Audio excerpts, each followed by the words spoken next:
Recording in progress. It's 5 o'clock, comrades. Online Communist Forum organised by Communist Party of Great Britain. And tonight we've got two speakers. Jack's going to talk first, and then Yassamine, talking about the US-Israeli war on Iran and related topics. Go ahead, Jack. Yeah, I'm going to talk on the war, but also a few other matters. I'm going to begin really by, well, first of all, I suppose, owning up that I'm in the dark on many of these questions. Many of the things I'm going to be saying are going to be posed in the way of questions.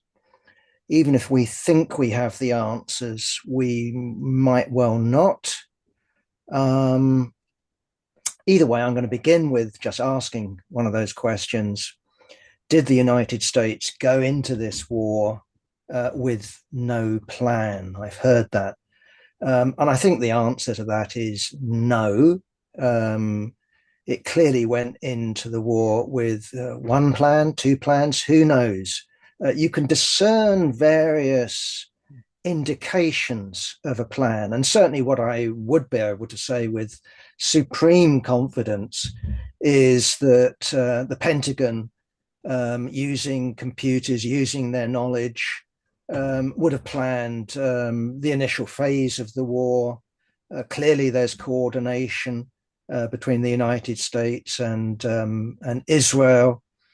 What its long-term plans are, who knows? As I said, there are indications of it, but the fact of the matter is that, as Yasmin has said in her recent article, war is an unpredictable question.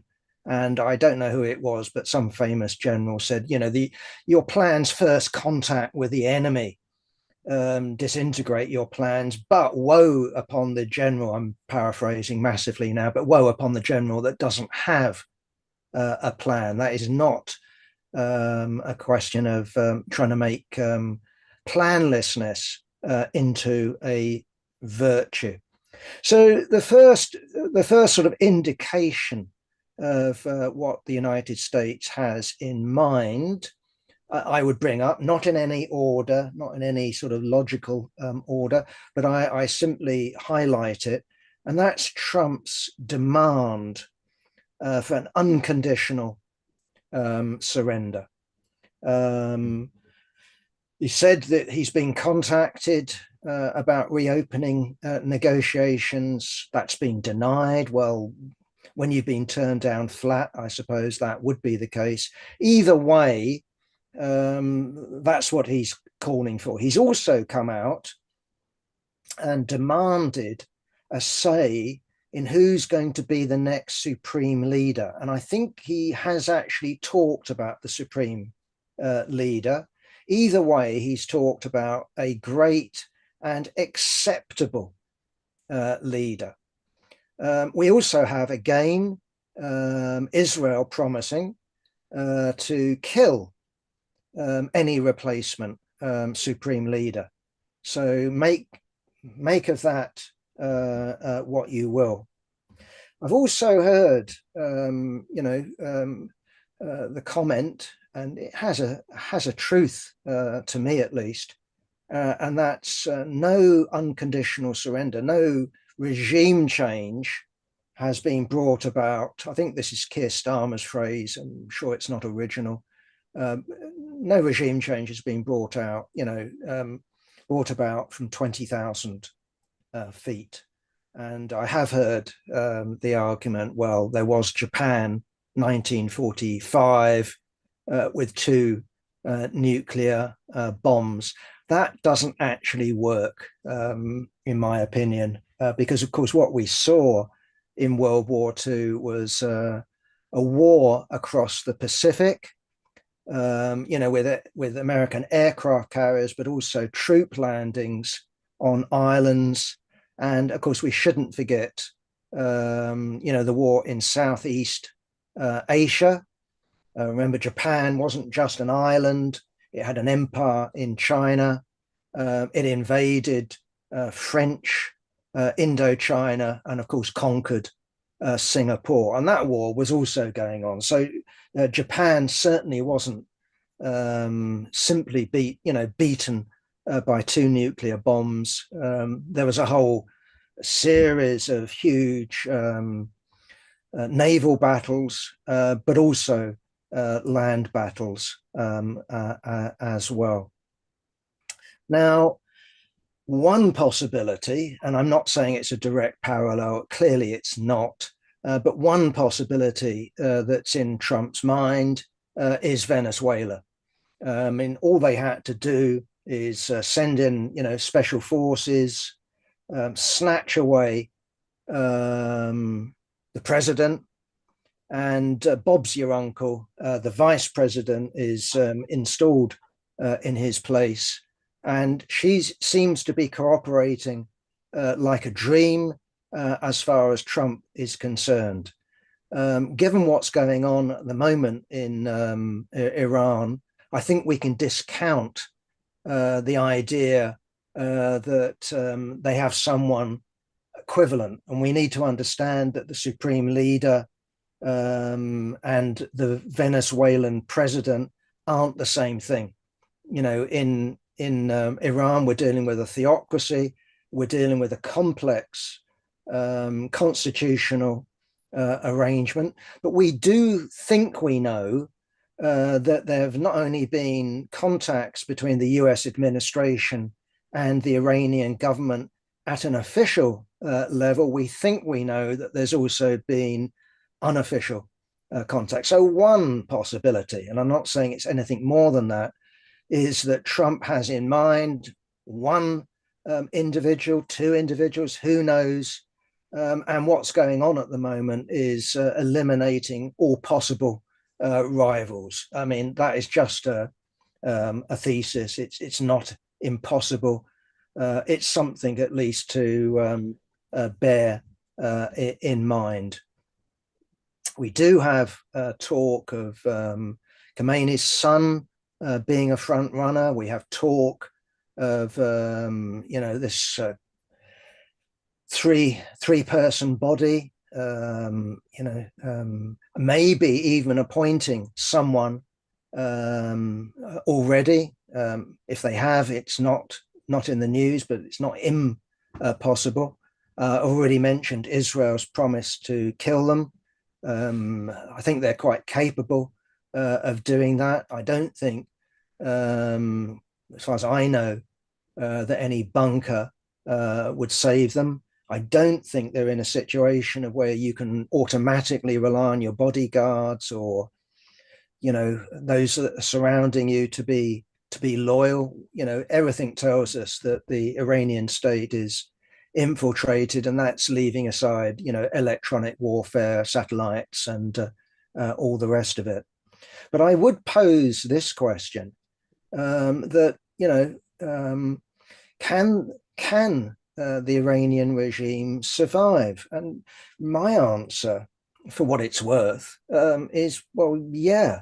I really don't see why 1 week, 2 weeks, 3 weeks of air war leads to regime collapse. Regime weakening, that's certainly true. Economic wreckage, that's certainly true. But we've argued all the way through, when it comes to street demonstrations and waves of protest, well, it's all very well talking about regime change, but what alternative regime is there? And we're talking about a realistic regime, alternative regime. It's not the monarchists, at least as far as I can judge. I mean, the BBC gives the monarchists lots of publicity. Israel certainly gives the monarchists lots of publicity. But note Trump's remarks about Pahlavi. Well, he's a nice guy, but he doesn't seem to have any support or any significant support in Iran. And I think that's just true. Got the Kurds. I'll come to the Kurds, but maybe they carve out some sort of Kurdish autonomous zone if the Americans supply air cover if the regime is severely weakened. But surely we're not talking about a Kurdish march onto Tehran. I mean, it's been pointed out to me that, yeah, if you look up Wikipedia, the Kurds make up something like 15% of the total population. But it's like if you went to Turkey and you went to Istanbul, you'd come across an awful lot of Kurds in Istanbul, and you'd come across an awful lot of Kurds in Tehran. So yes, you have a Kurdish area in the north, but this isn't, sufficient social weight, at least from what I can see, to actually change the nature of the regime itself. So yes, it's possible to have, as I said, some sort of arrangement in Iran that exists in Iraq and did exist in Syria. That's quite possible, but that's not an alternative regime. So my version of it is, well, who's the alternative regime and what have they got in the way of regiments? Have they split the Iranian army? Have they split the Revolutionary Guards? And there doesn't seem to be any evidence of that. That doesn't mean it couldn't happen further on along down the line. But I say, I'm using the word with hesitation, but merely bombing doesn't bring about regime change. So what's the plan? Again, I'm just in the position of I'm asking the question as opposed to coming out with an answer. Okay, in terms of Iran itself, I was reading, I thought, a pretty intelligent, well-informed article in the New York Times. This is about Iran's military strategy. And apparently after the 12-day war, the Iranian leadership, along with the Revolutionary Guard, decided that they wouldn't have a repeat of their response if there was another war compared with the 12-day war. Remember, the 12-day war, you had America taking out Iran's nuclear facilities. You had Israel attacking, air defenses, attacking individuals in the regime, strike on Evrin prison, for example. And what you got in return was telegraphed responses against Israel and American bases on the basis that, well, you get your people out the way and we'll shoot a missile off. They made it known, not only internally, but externally, that wasn't going to happen this time. So what's happened this time has been planned. The Revolutionary Guard was given autonomy at a regional level, and the instruction was keep hitting the enemy. And of course, Iran doesn't have any missiles that can reach the United States, but it does have missiles that can reach US allies or US bases in the region. And of course, it also has the ability to choke off the Straits of Hormuz, and that's what it's done. And as a result of that, of course, I don't know what the price of oil is today. Last time I looked, it was up to $90 a barrel. There's talk even, if this continues, of it going up to 200. But again, that's speculation.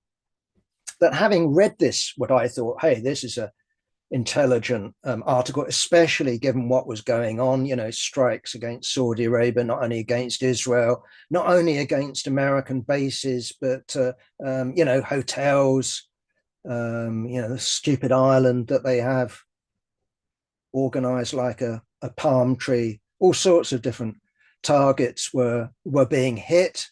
And then I heard the Iranian president come out and said, well, we're going to stop that. We're sorry. And this is the BBC version of it. I don't know whether that's true, but basically we're sorry and we won't attack anyone who doesn't attack us.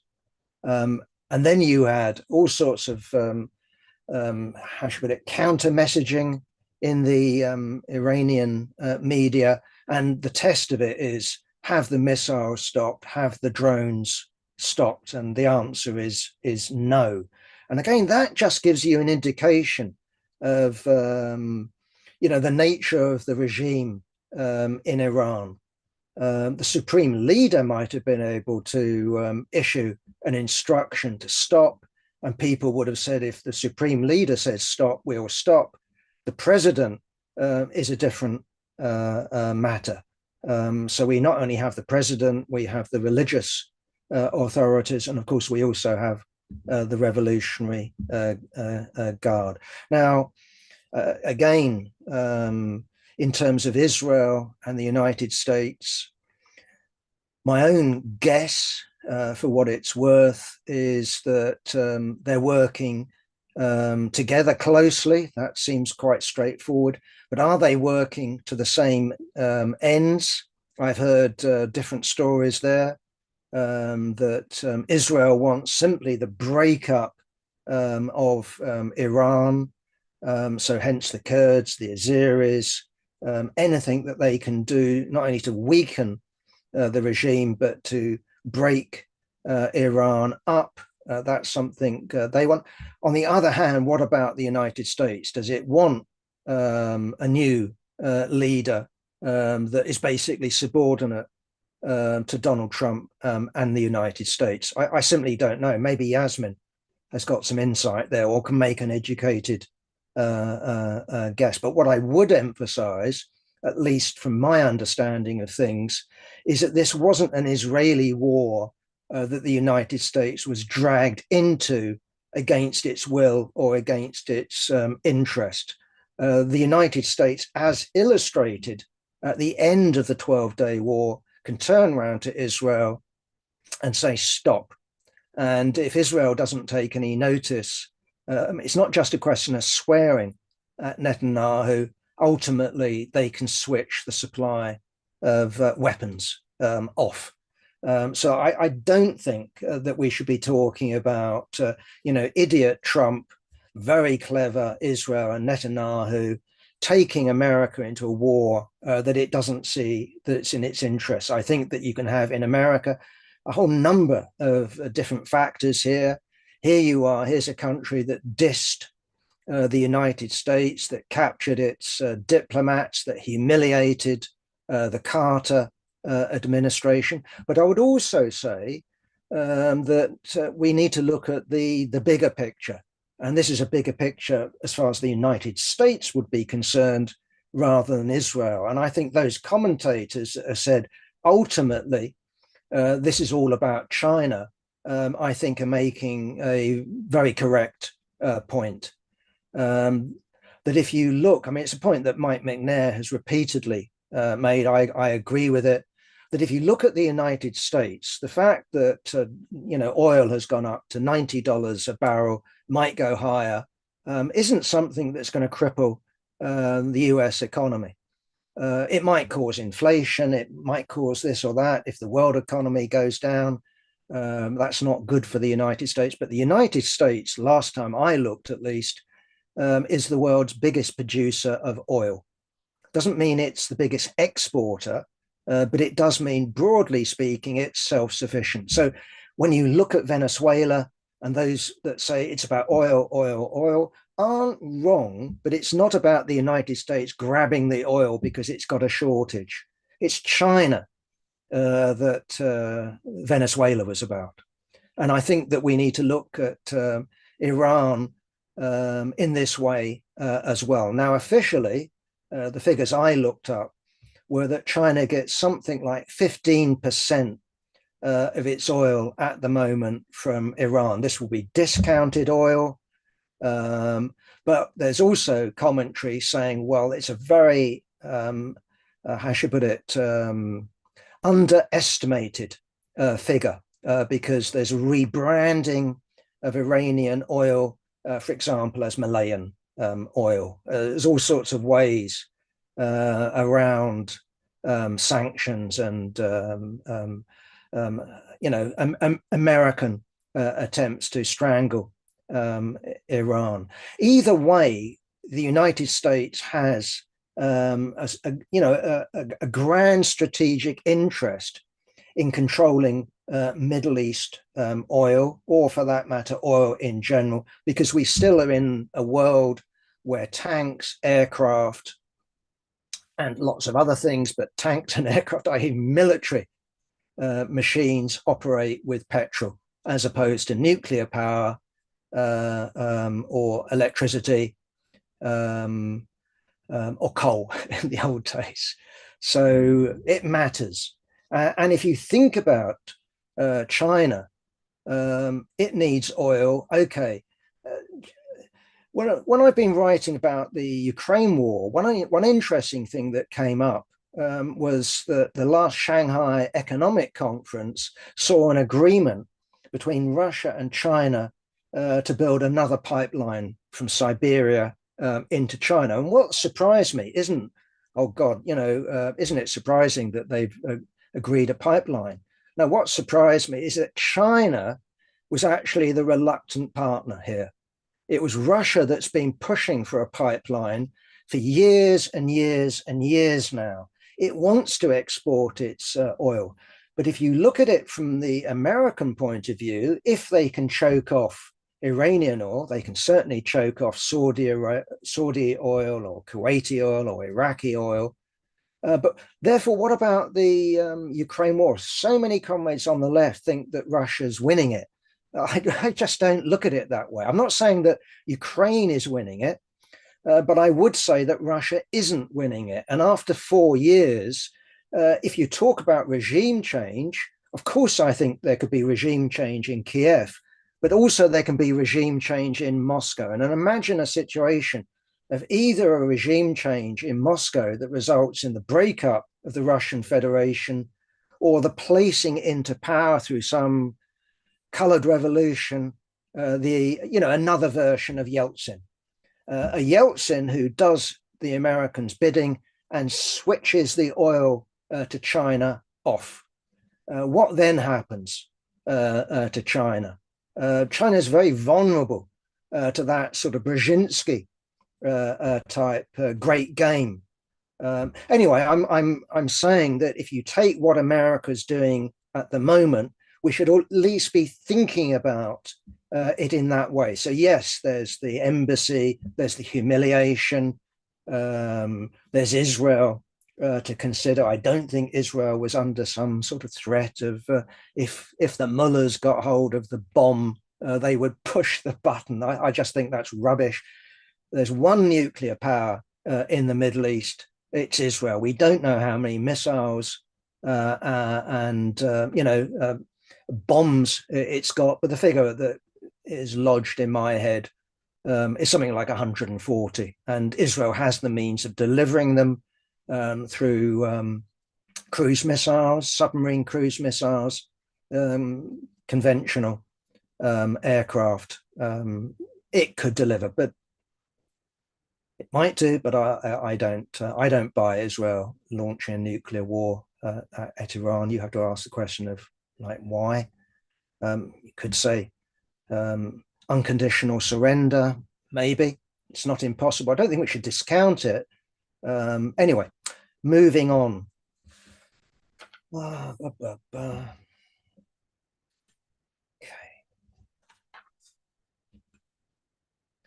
Might be a comment, worthwhile a comment. Tories, Tony Blair joining in against Keir Starmer. My own take on Keir Starmer isn't that he didn't join the war until it had been won. I don't think, I think it's premature to talk about an American victory in spite of Trump's rhetoric. But the reality of Britain's position vis-a-vis the United States is illustrated both by the Tories, both by Blair, but also actually by what Keir Starmer has actually done. And that is, he's used the excuse of Iran hitting back. How dare they hit back when you're attacked? What are they meant to do? Sit there passively? I mean, they can't hit the United States. So what are they meant to do? I mean, what do you expect them to do? So having hit back, that's provided Keir Starmer with his excuse. Britain was always going to play a secondary role. It's not an important player militarily when it comes to this war. The main player clearly is the United States, and it uses Israel as its attack dog at the moment. But it's the United States that's clearly there. Maybe in terms of Labour Party unity, Keir Starmer holding back and saying, well, is this a legal war? Maybe that benefits him. Maybe that's the sort of politics that are going on. But fundamentally speaking, this is no different in reality to Tony Blair and Britain over recent years. It's the lapdog of the United States. Okay. Having talked about grand strategy, I also think we need to bring in the domestic politics here. And of course, what I'm talking about is American domestic politics. I haven't, reread Machiavelli and The Prince recently, but I do know the passage, that if you're unpopular, one thing that the prince can do is start a foreign adventure. And if you look at Trump, it's approaching the midterms. The midterm elections are in November. All the polls tell us, they're only polls, tell us at the moment that the Republicans will lose. That could mean the Republicans losing both houses of Congress. And that could mean Trump becoming a lame duck presidency. We also have, again, how much store you want to put by it. Again, I don't know. Clearly, it's being weaponized.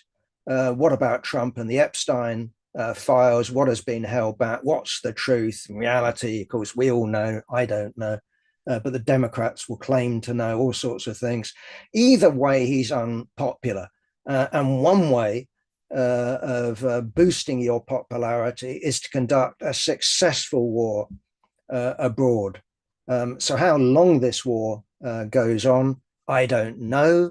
I'm not expecting it to be over in a matter of days. I'm not expecting it to be over in a matter of weeks, unless we get an unconditional surrender. And I'm not expecting that myself.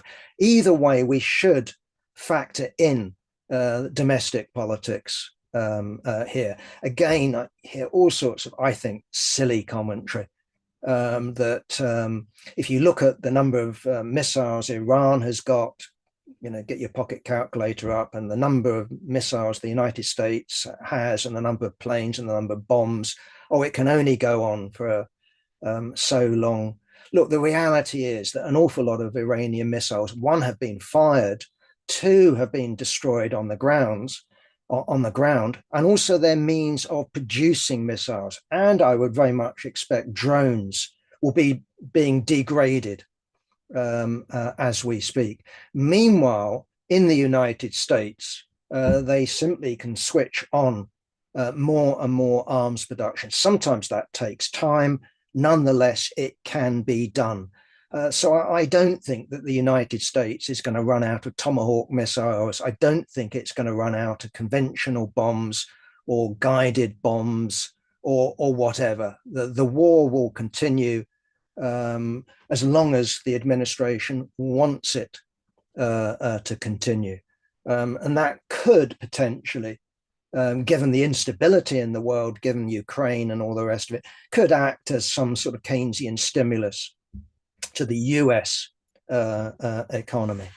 So I bring that particular question in. Okay, starting to round up. I talked about the Kurds. Kurds, famously the largest people without a state, but they are divided at the moment between a whole number of existing states. And the fate of the Kurds, I'm talking about in modern times, seems to be who's my enemy is my friend. And what you have is the paradoxical result of that is that regimes in the area have their favorite Kurds. So the Shah would have his Kurds in Iraq. Saddam Hussein had his Kurds in Iran. The United States could buy up, the co-thinkers of the PKK, Kurdish Workers' Party, i.e. the YPG. Israel certainly has been operating with Turkish organizations, subsidizing them, giving them advice, publicity, and all the rest of it. But they're being used. And I think we need to understand that. So again, just looking things up, I was looking up the latest organization, the Coalition of Political Forces of Iranian Kurdistan. Now, someone who's going to talk directly after me said, well, many of these organizations that you listed, Jack, are actually the same organization, but just wearing a different hat. Either way, we shouldn't expect these Kurdish organizations to make a decisive difference. But the fact that organizations that call themselves communists, organizations that present themselves as left-wing, are being used by the United States in this context is disgraceful. And I think those comrades in Iran, and I'm including the exile comrades who are denouncing these Kurdish organizations, I think are correct. That whatever grievances the Kurds have got, whatever vision that they have of autonomy, or even their own separate state of Kurdistan, that doesn't excuse lining up with US imperialism and Israel. Okay. Just an extremely quick comment, one-liner on Lebanon. Not surprising. Did Hezbollah strike first? I've been told no, but Israel can make it up.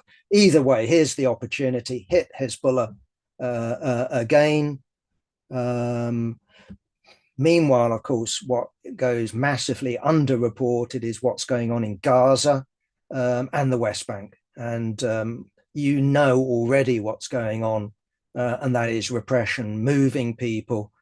Colonization is what's going on the ground.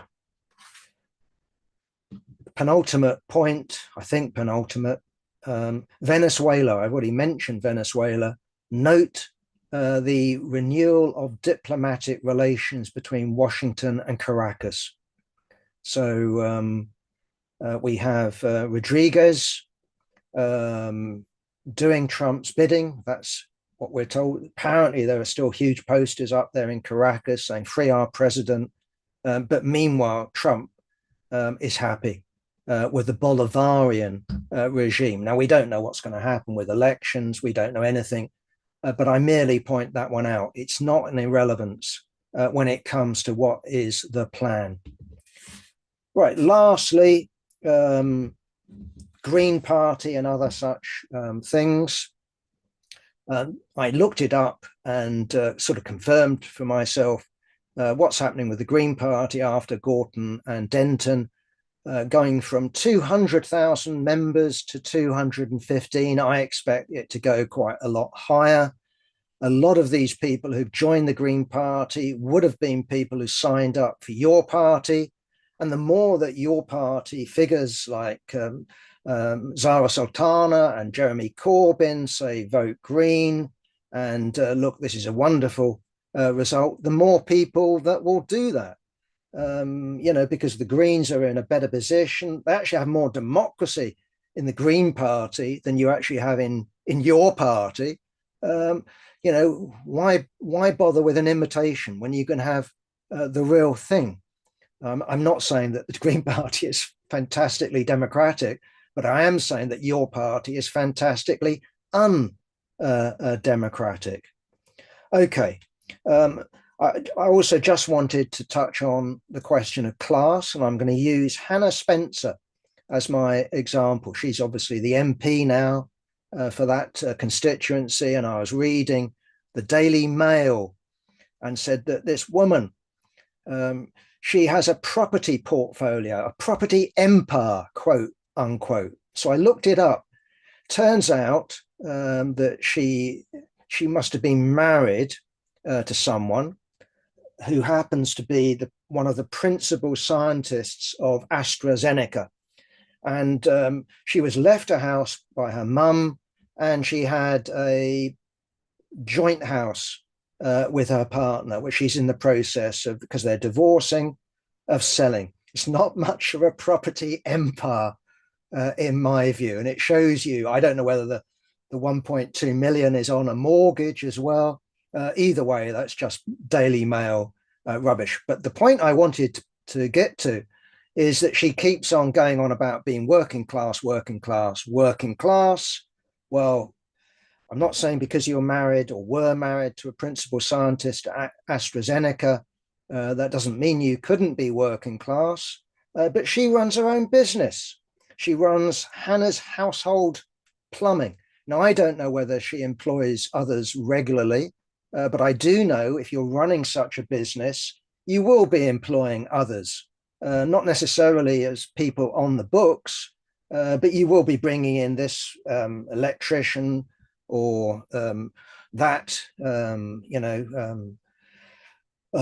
bricky or laborer or whatever. But she is in control over her own labor power. That's the point. And this is important. Why? Because we just had a polemic from our friend, Vincent David, or is it David? I don't know how to pronounce it. But anyway, Vincent David in English. And he's saying that plumbers are working class. I mean, I think I quoted last week that, being charged, not by Hannah, I hasten to add, but try ringing up a plumber and seeing how much they charge an hour. The figure I had was 200 quid an hour.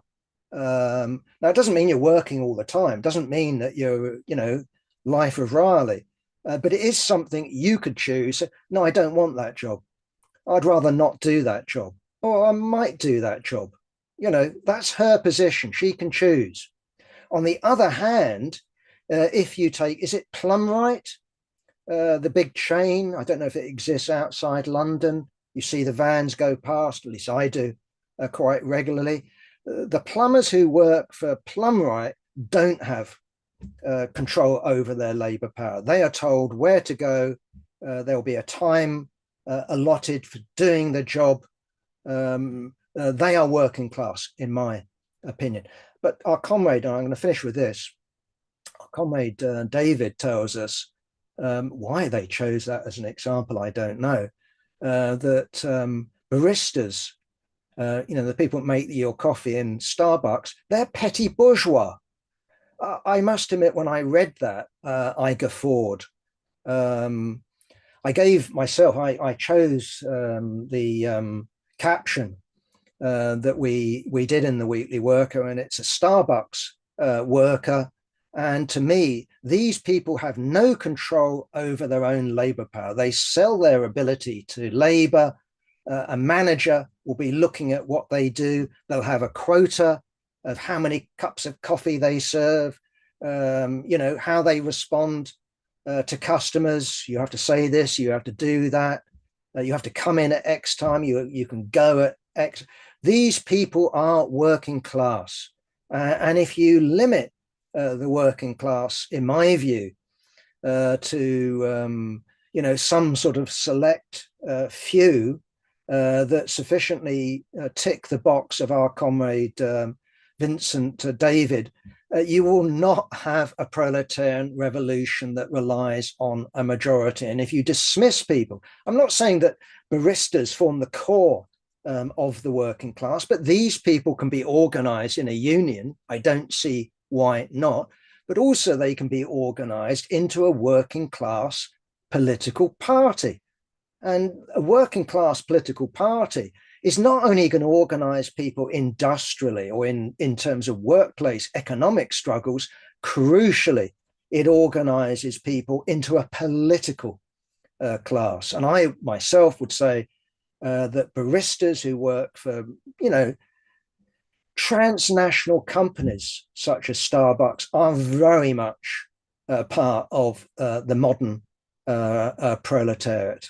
in the same way that the working class 100 years ago included all sorts of people who were casually employed, not least, for example, on the docks, who were completely atomized. And yet, look what happened on the docks. And I'm not suggesting for a second that we have a Starbucks strike and the government collapses as a result of it. But I do think that we need a sensible debate on the question of class. And class struggle doesn't just include going on strike, or for that matter, going on a demonstration. It means organizing the working class into a political party that can take power. That's me. Yeah, thanks, Jack. That's first opening done. Yassamine's got whatever time she needs to fill up with stuff on Iran. Thank you, Yassamine. Carry on. Okay, so in the weeks before, between the protests and the US invasion attack, military attack with Israel, we had a lot of leaflets. We saw a lot of leaflets, comments, statements by various people inside Iran. And of course, outlets such as the BBC, the Israeli media were promoting all of these. And if you only read them, you thought, wow, these people are all in favor of US military intervention. So go on, Trump, do it, save these people. I was reading the leaflets from the workers in Haftape, sugarcane workers who've been a bit longer on protests than some people.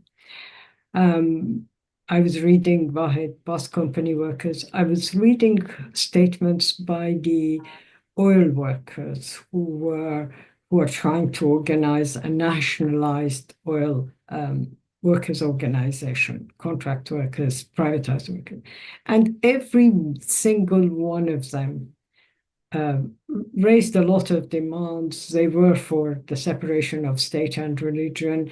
They can't openly, because some of them are semi-officials, they don't use the word overthrow, but if you read their statements, it was clear they were for the overthrow of the Islamic Republic. However, they all had one common statement: no to any foreign intervention. And I think that should tell us what it means to have foreign intervention. I received about half hour ago a statement from a text from a worker inside Iran, and he says, well, almost all the cities have been bombed. I'm almost reading his statements. 40,000 residential homes have so far been destroyed, as far as figures tell. 56 schools have been destroyed. 11 hospitals have been targeted. Warplanes do not fall on the heads of governments, but on working class people. Now, add to this today's fires that really shocked people. You can see pictures of flames all over Tehran and then fumes. The CNN guy who has managed to be inside Iran was telling us until this morning that everything was reasonably quiet. Shops were open. This is on his way from the border, I think the Turkish border, all the way to Tehran. And he says the shops are there, petrol stations have petrol. And everyone else was telling me the government is trying to pretend nothing has happened, although most people open their window and see destructed buildings. I've seen some horrific building destructions. Some people underneath it say Gaza. So most of central Tehran hasn't got a street that hasn't been bombed, just to give you an idea. The main squares, Ferdowsi Square, Engelab, Revolution Square, look half destroyed, buildings around it look half destroyed. The central stadium is completely flattened. The airport was hit last night. So I think this sense that the government is trying to portray that nothing has happened is not working in the last 2 days. I don't know when the CNN guy was posting that one exactly. Instead, we do have almost complete destruction of lots of, not just Tehran, major cities. Iran has complained to UNESCO about historic sites that have been destroyed. We have the Golestan Palace in Tehran, the Bazaar. These were historic places. So far, the main square in Isfahan, which has been target of a number of bombs, hasn't been hit as far as I know. Can Iran win this war? Absolutely not. I think that would be impossible. However, you have to think that surviving 8 days is considered by some inside the Iranian regime as a kind of victory. The proposal by Trump originally was 4 days, if I'm not mistaken. Mind you, he's now changed it to 4 or 5 weeks or 4 or 5 months. So we can't, it changes every minute by the way he talks. But survival does matter. Missiles are reduced. There is no doubt Iran has a much less capability in terms of missile. However, between the 12-day war in June and now, they have decided on putting a lot of missiles in mobile places. So mobiles dispose of these missiles. And despite Pezeshkian's apology yesterday, they have managed to make the situation for the Persian Gulf states quite terrible. So there you had people going to Abu Dhabi from Britain, emigrating, or to Qatar, and they're all coming back saying it's no longer safe. So Iran had threatened it would do it, and it has done it. In some ways, some in the Iranian governing circles say, oh, we lost the 8-year war, we can last a long time. I think that's being over-optimistic. The 8-year war was with Saddam. Yes, the US supported Saddam, but that was a very different scenario in that the US wasn't directly involved. And some countries, such as the UK, as we know, were selling arms to both sides. Iran isn't getting arms from anywhere. It is getting apparently some AI support from China, but it's not clear if that support is propaganda or real support. I think all the claims of Russia supporting by sending new missiles, new aircrafts is just wishful thinking by campists, but I'm not sure. So Pezeshkian's statement yesterday created a lot of reactions. He apologized to the Arab countries. Then there was a backlash, not just from the Revolutionary Guards, but also from Zarif, the former reformist, former foreign minister. Clearly, in the absence of the supreme leader, some people are falling apart, falling against each other. Pezeshkian's statement was corrected later to say that if the US bases are not used, we will no longer attack. But that in itself created even more confusion. My understanding is that Iran did hit Kuwait last night after this statement. So who are the contenders? Trump, talking to Washington Post last week, said he's got 3 people in mind inside Iran to take over. And then later he said, no, I want to be involved in electing the leader, in nominating the leader. And then he said, it has to be a strong man, someone respected inside the country. All of these are obviously ruling out, although he said it as well quite clearly, rules out Reza Pahlavi, whom he dismissed as nice guy, but not significant. The problem in terms of the trio, Ghalibaf, Larijani, Pezeshkian, let's say Ghalibaf, Larijani, who have revolutionary guards history, let us assume they were fighting with each other. But none of them are really important because in many ways they are civilians, so they can't be supreme leader.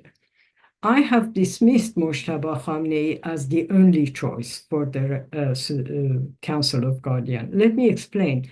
The three interim group does not elect the supreme leader.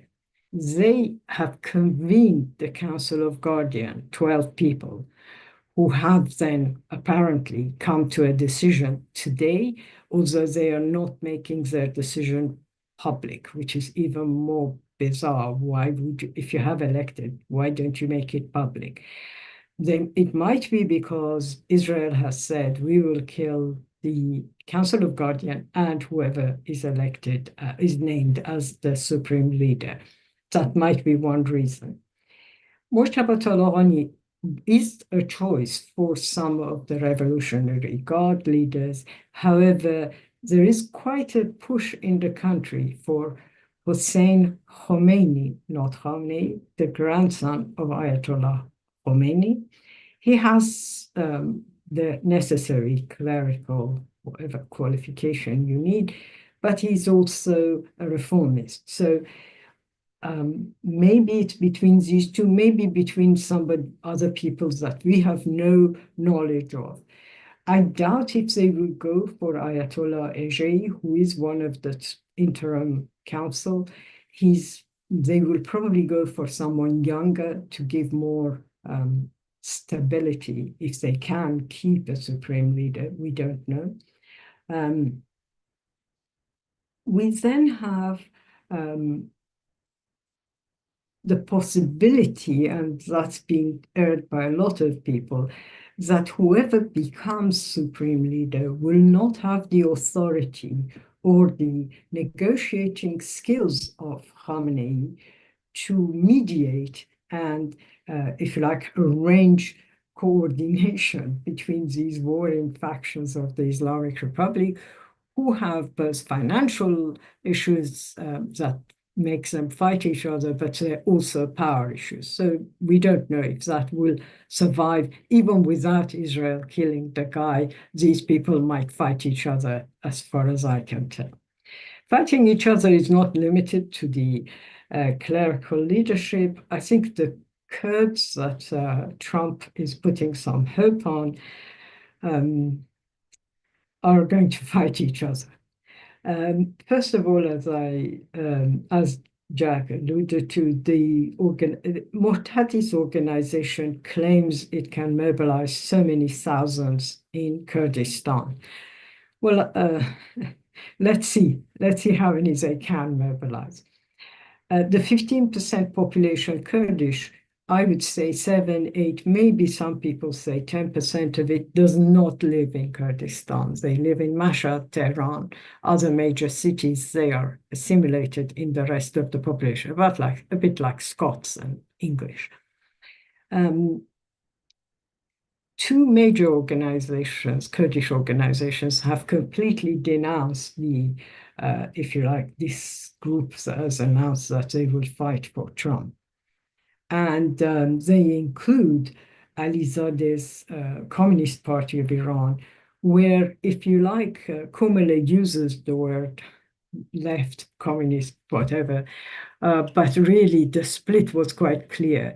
The nationalists, the ones who wanted to approach anybody for money, went with Muhtadi. The slightly more principled, but more principled people went with Alizadeh. I think the statement his organization has put up, I would say inside Kurdistan, they have more to mobilize than Mu'tadi has. The statement they have issued is very clear, and no to any acceptance of support from US, no getting involved in this war of separation. The other group is the Workers' Communist Party of Iran. They have fewer people in Kurdistan, but I think in terms of propaganda, what they say is important, both in Iranian Kurdistan and Iraqi Kurdistan. They are very strong. I've seen videos of Azar Majidi fighting Mu'tadi supporters very bravely, very strongly. I was quite impressed.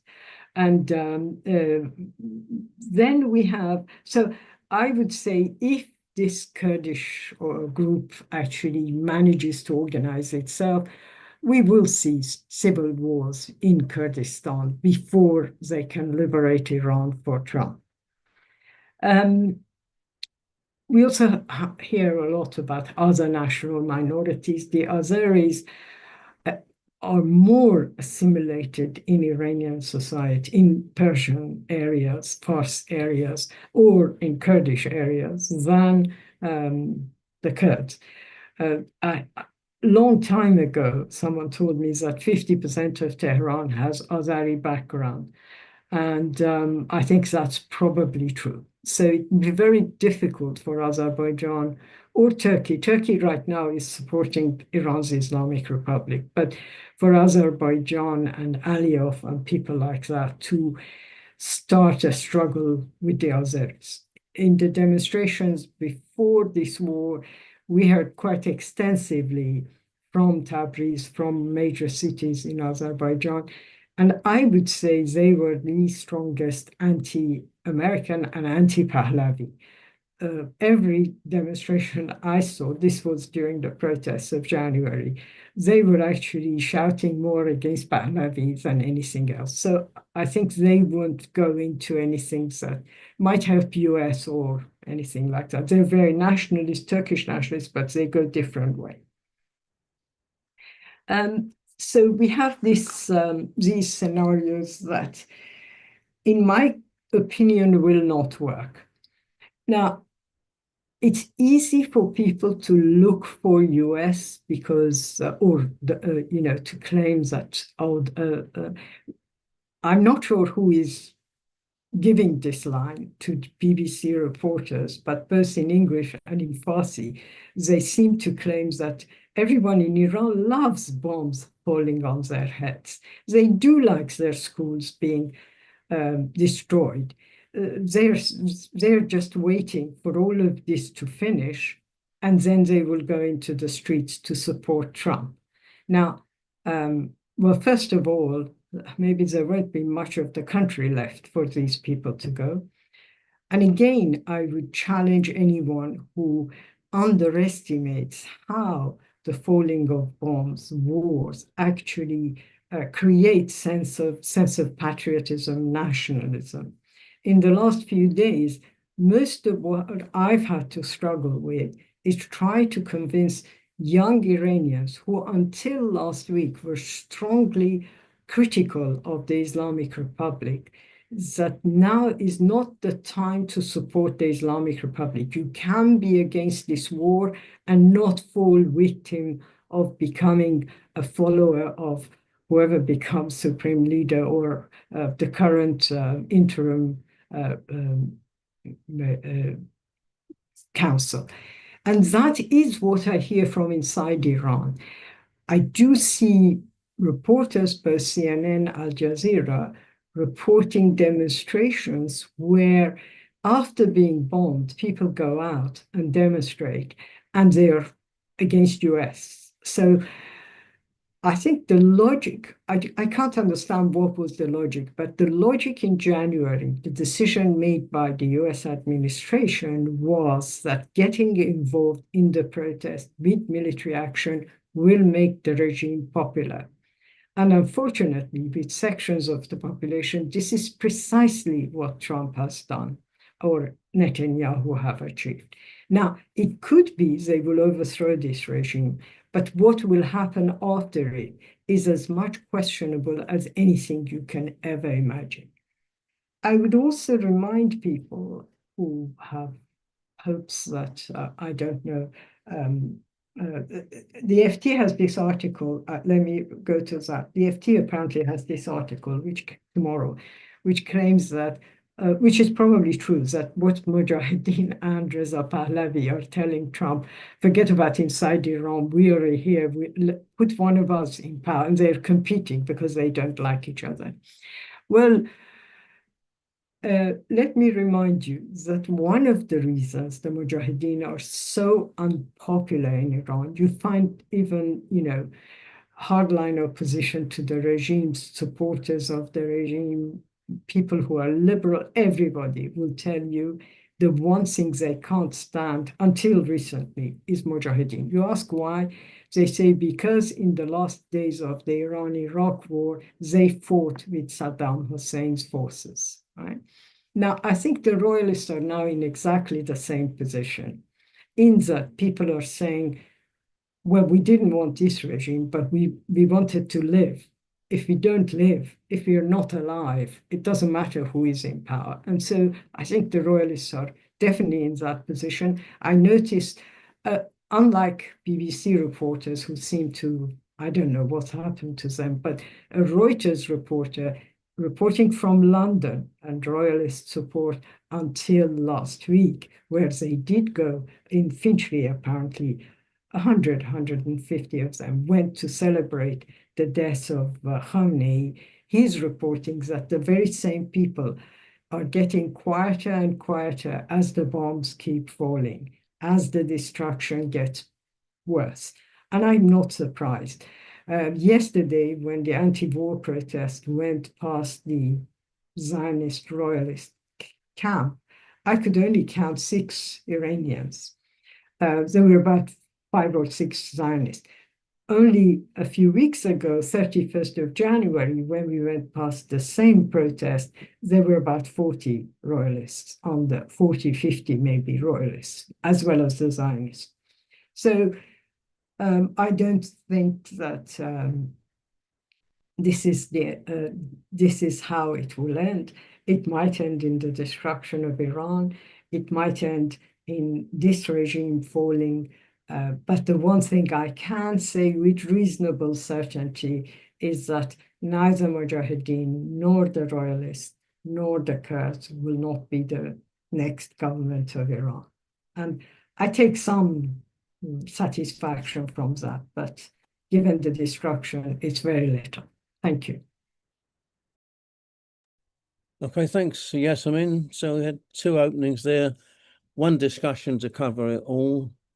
I'm looking for raised hands, comrades. If you want to speak, you have to be a panelist. Some comrades here are panelists and some are attendees. So we'll start with Pamela and then Jim.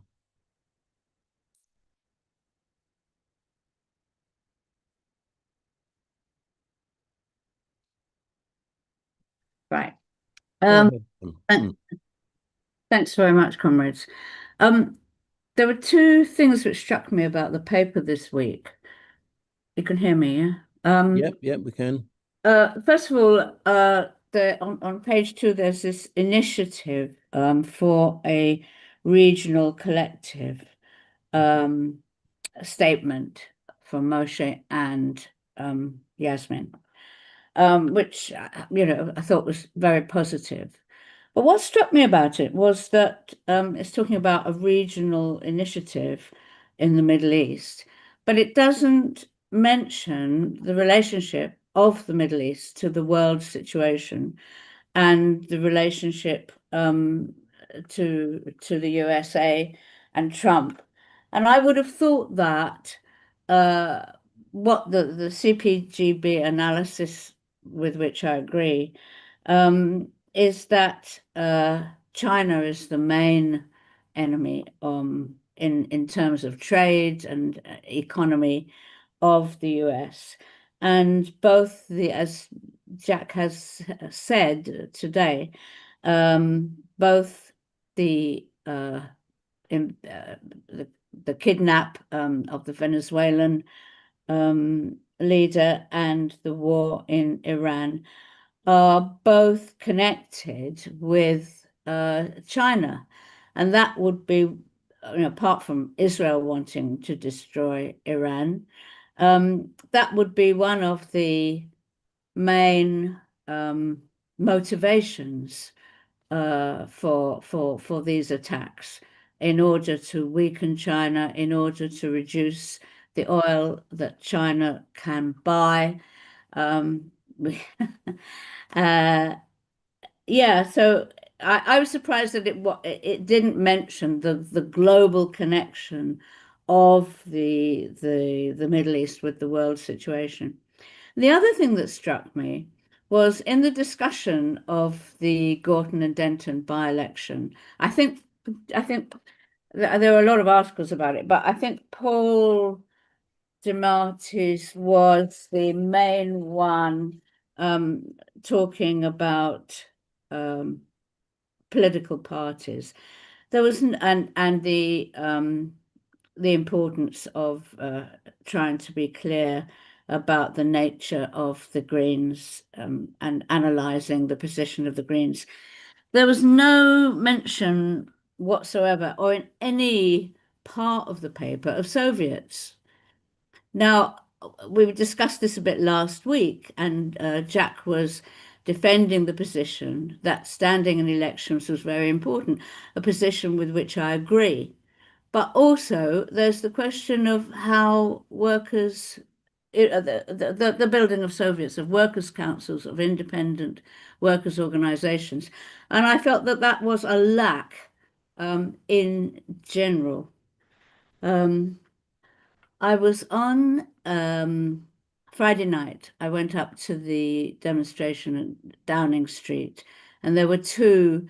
One, I think, was called by IJAN, the International Jewish Anti-Zionist Network, and they. So I, I spoke after the speeches. I spoke to one of them, and it was pouring with rain, and I just happened to be under this shelter with her. And she turned out to be a supporter of the Khomeini regime. And so I was talking about the position of the weekly worker, and it was I was surprised that she was there. And then afterwards, we went over the road opposite Downing Street, where there was a demonstration for International Women's Day of Palestinian women. And I didn't hear any real political analysis there. It was very emotional. People spoke about the terrible treatment of the Palestinian women by the Israelis and real horror stories, but I might have missed it. I didn't hear any politics there at all. Yeah. Oh yeah, and I said, would you like me to speak for Jewish Voice for Labour? And they said, no, there's no time now. So then this was towards the end. So I was sorry that the a JVL or political position on the question of Israel and anti-Semitism wasn't taken up. Okay, thanks. Yeah, thanks, Pam. Jim Nelson, please. Yeah, I'm surprised that Pam talks to the Jewish Voice for Labour, to the Jewish Voice for Liberty. Oh, sorry. Great, I can't get into it yet. On Trump and Iran, he's called for surrender, total surrender, and he only wants a new leader that he likes.